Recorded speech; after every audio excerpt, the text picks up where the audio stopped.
Hey neighbors, today we're going to be taking a closer look at the B&W Companion with the sliding base for Ford OEM puck systems here in our 2024 Ford F350. So if you're a new owner of a F350, or maybe you just haven't really gotten into towing until just now and you do have the OEM puck system, then you're going to want a fifth wheel hitch that's going to match that connection type. Our Companion today has the puck system built into the base, so that way we can easily just drop it right in. No mess, no extra work. You just slap the latches back in place, put your pin and clip in, and you're ready to go. But there are a few other factors that you're going to want to consider. Biggest one being your bed length. So ours today is a short bed. It's 6 3/4, so we're going to have some clearance issues depending on the size of the nose of our trailer. Now, if you have an older trailer, it's typically going to be a little bit more boxy, whereas a lot of newer ones have started to taper the nose, so that way you get a little bit more turning clearance out of it so that you can make those 90s. But in those cases where you still can't make that 90, that's where the sliding base is going to come into play.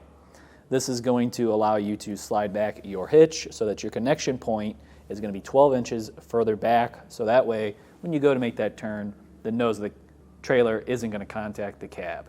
If we take a closer look, you can see B&W's well-known gray powder coating throughout our hitch, keeping it nice and rust-proof, so that way our hitch is going to look perfect as we age along here. But the bigger thing here is going to be the jaws. So I'm going to unlatch my latch here, which is going to have a pin and clip attached to a chain, so that way you don't end up losing it, or if you accidentally dropped it, it's still attached to that chain so you can grab it. Because typically when you are reaching up over the bed rails, it is a little bit harder to get to.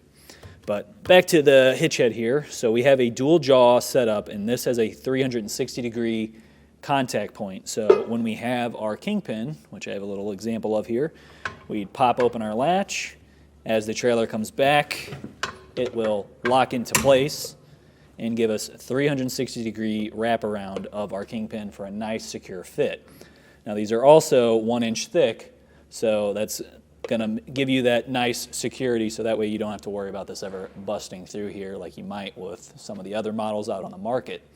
So going along with function here, we want to make sure that once we are coupled up to our trailer, we reach back in here, drop in our pin, secure it with our clip. That way we are locked in place in our tow mode. Now when it is time to make that turn, we're going to get out of the vehicle, which actually, let me show you. I'll hop down and we'll give you a real display of it. So typically, you're going to be reaching over. You might have to stand up on your tippy toes. On my dad's truck, he's got a dually, so it sticks out extra far, so it is a bit more of a hassle. I'll typically put my foot up on the wheel so I can reach over. Luckily, with our Ford today, it has a step built into it, so we can easily get up here. And now what we want to do is lift up this latch into the unlocked position. As we do that, now we can get back in the truck and we'll pull forward. Since I don't have a trailer, I'll push this up myself here. And as it gets back to that position, it's going to lock in place. You can stay in your vehicle, make your turn, and then you're going to want to either pull over if it's not safe enough, or you could just hop back out. And then you'll want to come back here, lift that lock back up, and then we'll back up with our trailer. And as it backs up, the weight of the trailer will push our hitch back into the towing position. So if we take a closer look at our hitch, right here we have our pivot arms, and these are pretty important because this is how we're going to set our hitch height, and it also allows us to set where our jaws are going to sit in our bed. So depending on which orientation you put these in, there'll be a straight side and a curved or kind of slanted side coming off. And what we have right now, we have the straight side closer to the tailgate, which means our jaws are about 1 inch in front of our axle. If we flip this over to the other side so that the straight side was at the back of it, then that's going to give us an additional 3 inches closer to our cab, which is going to give us less turning clearance. So in most cases, you will most likely want to have that straight side out towards the tailgate so you can get a little bit better clearance with it. Now as far as hitch height goes, there's a few ways to do this, but the big key here is you want to have 6 inches of clearance between your bed rails and then the nose of the trailer. So for measuring for the height, what we want to do is we'll measure up to the bed. So we take our tape measure. Let's say that's right at 37. So that would be the height of our bed. And then from there, we want to look at our pin box. right where our kingpin meets the pin box, so that plate right there that's flat, that's what we're going to measure up to. We'd measure up, say I'm at 57 inches here to my plate, then I know I have a 20-inch difference. So I would need to have a 20-inch hitch height for my trailer to ride level. Now with this one, this is only going to go from 17 up to 19 just because the slider base doesn't give you as much room to have extra mounting holes like the fixed one would. But that being said, typically, most of the time, you're probably going to be in that 17 to 18-inch range in most applications. While we're still talking about height, another important thing that most people are curious about is how can I protect my hitch? It's going to sit so high up in the bed, I don't know if a tonneau cover is going to fit. That's where you can look at some other options. Maybe the flush mount's not going to be the best fit for you just because the height of your bed rails is maybe sitting at like 19 inches, maybe a little bit less depending on your vehicle, and maybe the hitch is sitting right there. Well, there are some other options out there that sit a little bit higher that you could look into. If not, then unfortunately there isn't a cover right now, but I did talk to B&W and they were saying that they are working on something that they can use to help cover those hitches, keep them nice and pristine. With ours today, when we measured up, we are at the lowest setting on here, and when we measure from the top of our rib in our bed up to the hitch head while it's flat, we are getting 17 inches. So we're right there. Sometimes you'll see a little bit of an addition on there just because of the puck system, but I feel like that's more case-by-case scenario. Sometimes the puck covers are a little bit higher up and it kind of forces you to also have the hitch a little bit higher as well. But with that, we can see that our cover can easily go over it, help protect it. That way we don't have to worry about it getting damaged. Slide it back out of the way. Now, with this being the slider base, it does also take up a lot more room instead of the fixed hitch where it just sits right within the pucks.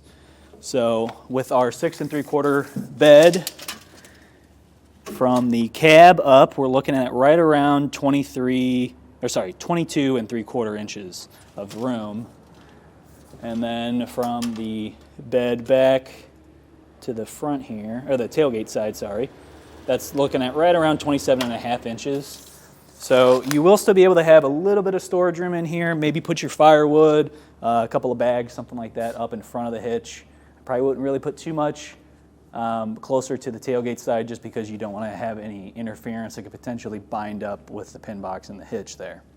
So one other thing I highly recommend picking up with your hitch is a lube plate. If you don't already have one of these are a lifesaver. They're going to help prevent any scratching, dents, anything like that on the hitch itself because it's going to separate your kingpin and pin box from rubbing against that as you pull it in.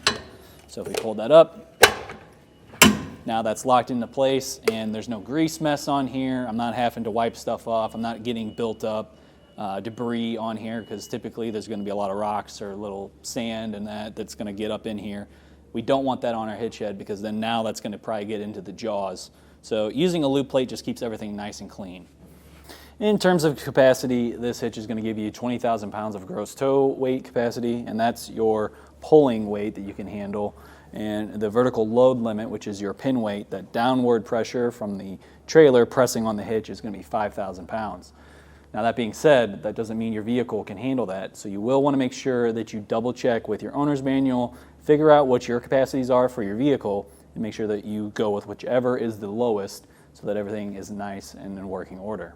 There are a few other options with a sliding hitch as well. So this one is going to be your manual slide because we have to get out and actually flip a lever to do it. If you're not looking for that added step every time you want to have to tow, then there are some auto slide options from both Demco and Polrite that we offer that will automatically start to slide the hitch head back as you start making those turns, so that way it's just one nice smooth transition. Now that being said, B&W is well known in the towing industry and is a well-known name in my household as well. My father's had a Companion in the bed of his truck for almost a decade now, since he bought his back in 2017. And it's still running strong, so there's nothing here that would ever really turn me away from this, aside from just wanting that convenience of it auto sliding. Well, I think that does it for our look at the B&W Companion with the sliding base for the Ford OEM puck systems.